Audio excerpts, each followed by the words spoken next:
At 16,000 feet above Kentucky, Lieutenant Albert Clements reached for his oxygen mask. The pilot beside him, B.A. Hammond, did not have one. Neither did the man climbing ahead of them. Captain Thomas Mantell had seen something above his aircraft. It was bright, metallic, tremendous in size. He pushed his P-51 Mustang higher. At 18,000 feet, Clements pulled alongside and tried to signal him. Mantell did not respond. At 20,000, the object was still above them. Mantell said 20,000 feet would be his limit. If he could not get closer, he would abandon the chase. Those were the last clear words Godman Field received from his airplane. Welcome, friend, to JL's History's Mysteries. Sit by our fire and let us share a story. Thomas Francis Mantell Jr. was born in Franklin, Kentucky on June 30th, 1922. When he climbed above Kentucky that afternoon, he was 25 years old. He had a wife and 2 young children. He was 19 years old when he joined the Army Air Corps during the Second World War. A year later, he graduated from flight school and went to Europe with the 96th Troop Carrier Squadron. His squadron carried men of the 101st Airborne into Normandy. Mantell returned from the war with the Distinguished Flying Cross and an Air Medal with 3 oak leaf clusters. He came home to his family, but he did not leave military service. He joined the newly formed Kentucky Air National Guard. By January 1948, he led sea flight of the 165th Fighter Squadron at Standiford Field in Louisville. The official crash investigation records more than 2,100 hours in the air. 67 of those were in the P-51 Mustang. He was young. He was not inexperienced. On the morning of January 7th, Mantell and 3 other Guard pilots were in Marietta, Georgia. Their Mustangs had been grounded there by bad weather the week before. Now the skies were clear enough to bring them home. The 4 pilots were Mantell, Albert Clements, B.A. Hammond, and Robert Hendricks. They took off shortly before 2 in the afternoon and headed north toward Louisville. The flight plan kept them low. No oxygen had been loaded into Mantell's aircraft. Hammond had none either. Only Clements carried a mask. There was no reason to expect they would need one. The flight should have ended at Standiford Field after a little more than an hour. Instead, as the 4 Mustangs crossed into Kentucky, a voice from Godman Field came over the radio. Something was in the sky above Fort Knox. The first warning had reached Godman earlier that afternoon. Kentucky State Police were receiving calls about a strange object moving across the state. Fort Knox military police passed the report to the control tower and asked the men there to watch the sky. Technical Sergeant Quinton Blackwell looked south. At first, he was reluctant to say anything. Flying saucer stories had filled American newspapers the summer before. A tower operator did not want his name attached to another one. Then the object remained in view. Blackwell called Lieutenant Paul Orner. Orner called Captain Gary Carter. Before long, several officers had gathered in the tower with binoculars. Colonel Guy Hicks, the commander of Godman Field, joined them. They could all see it. They could not agree on what it looked like. Blackwell compared it to a parachute. Another man saw an upside-down ice cream cone. Carter called it round and white. Hicks thought it resembled an umbrella. At times, sunlight made it appear silver or metallic. One description included something red hanging beneath it. It seemed to hover south of the field. Nothing listed on the air traffic board explained it. It did not look like any ordinary aircraft the men in the tower knew. The men at Godman could not tell whether it was harmless. It was moving near Fort Knox and above the towns of their own state. Identifying it was a military responsibility. Then 4 Mustangs appeared from the south. Godman contacted the flight leader. The tower asked Mantell whether he had enough fuel to take a closer look. He said that he did. No attack had been reported. Nobody knew whether the object presented a danger. Mantell was a guard officer and a flight leader. When he was asked to investigate, he accepted. Robert Hendricks was already running low. He continued toward Louisville and landed at Standiford. Mantell turned south. Clements and Hammond followed. Godman tried to guide them toward the object, but the pilots could not see it at first. Then Mantell's voice returned over the radio. The object was directly ahead of him and above. He began to climb. Mantell pulled his Mustang into a hard spiral to the right. The engine was at full power. The turn was tight enough that Clements and Hammond struggled to hold their positions behind him. At 14,000 feet, Mantell rolled out of the spiral. The three Mustangs pointed southwest and continued upward near their maximum rate of climb. The object remained above them. Mantell tried to describe what he saw. The surviving accounts do not preserve one perfect transmission. The men listening at Godman remembered the same pieces. Bright, metallic, enormous. Mantell said it appeared to move at about half his speed. Then it seemed to match him. The closer he tried to get, the farther he climbed from the air his body needed. At 16,000 feet, Clements put on his oxygen mask. Hammond had not heard the original request from Godman. He did not know what Mantell was chasing. When the formation began climbing, Hammond thought they might be lost and searching for Louisville. He followed because he needed the other pilots to guide him home. At 18,000 feet, Clements tried to pull alongside Mantell. He signaled for a change to another radio channel. Mantell did not return the signal. Near 20,000 feet, Clements reminded Mantell that they were already late for Standiford. Mantell answered with a single word, "Roger."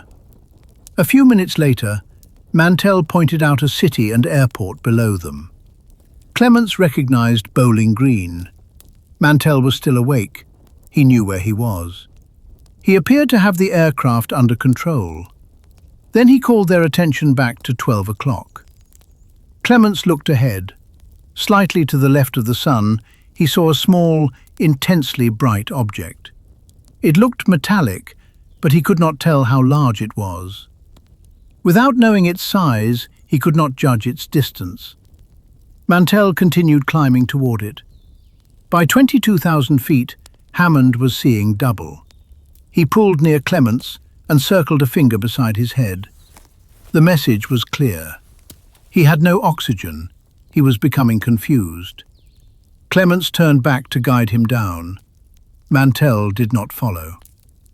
The last time Clements saw his flight leader, Mantell was climbing almost directly into the sun.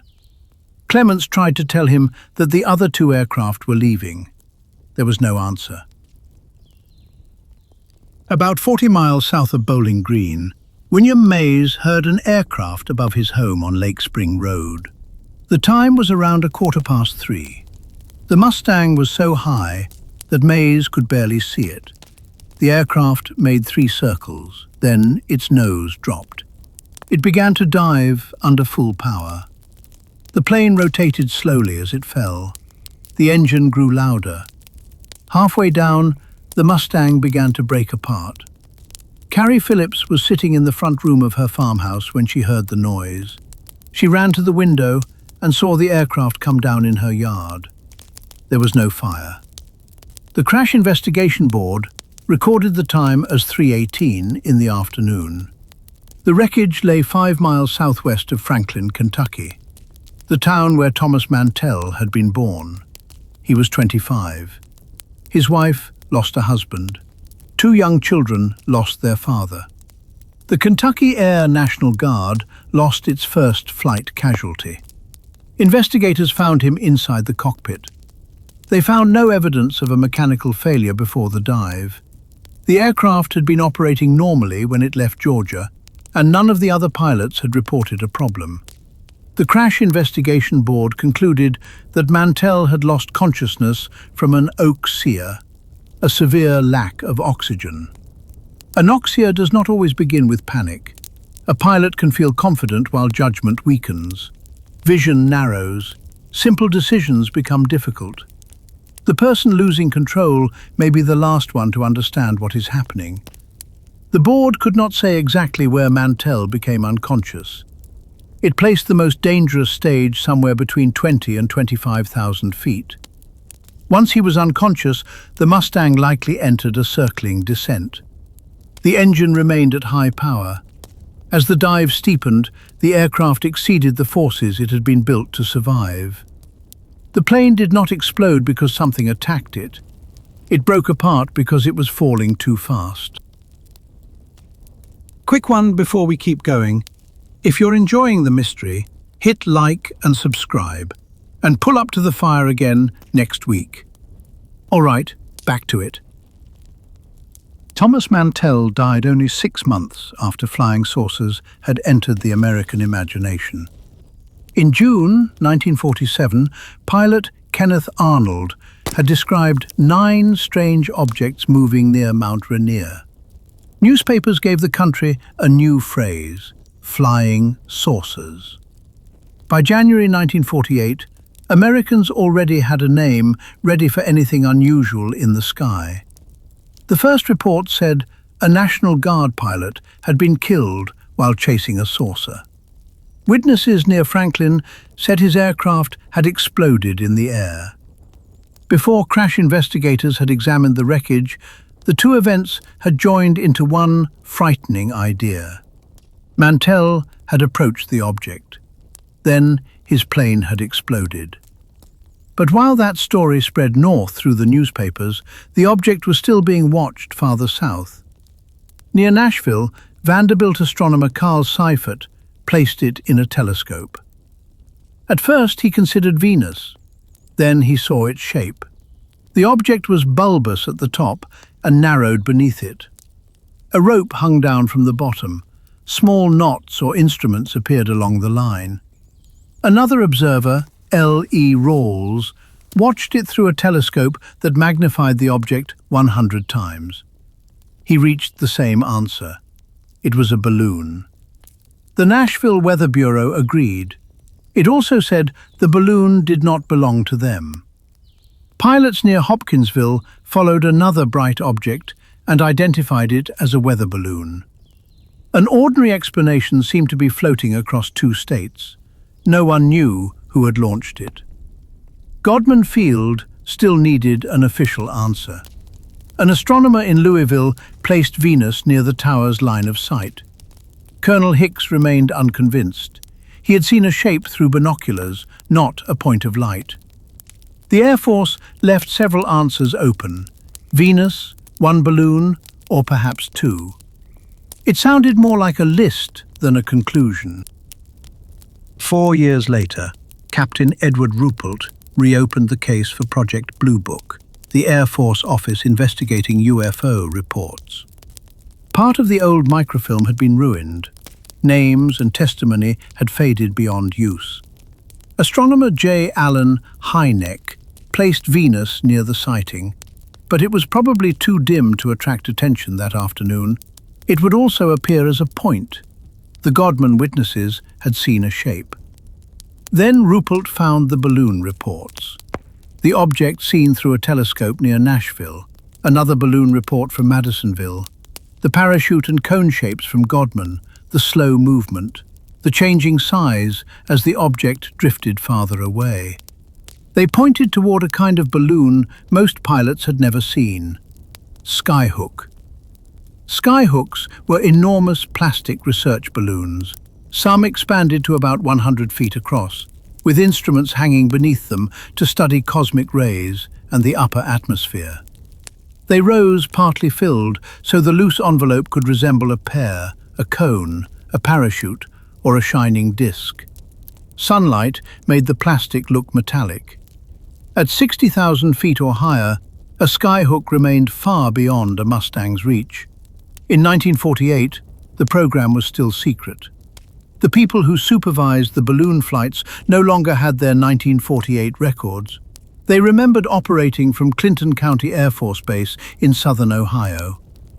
A reconstruction of the winds showed that a balloon launched there could have crossed Kentucky and continued toward Nashville. The path fit.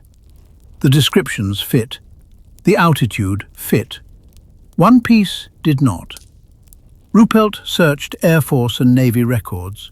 He could not prove that a Skyhook had left Clinton County that day.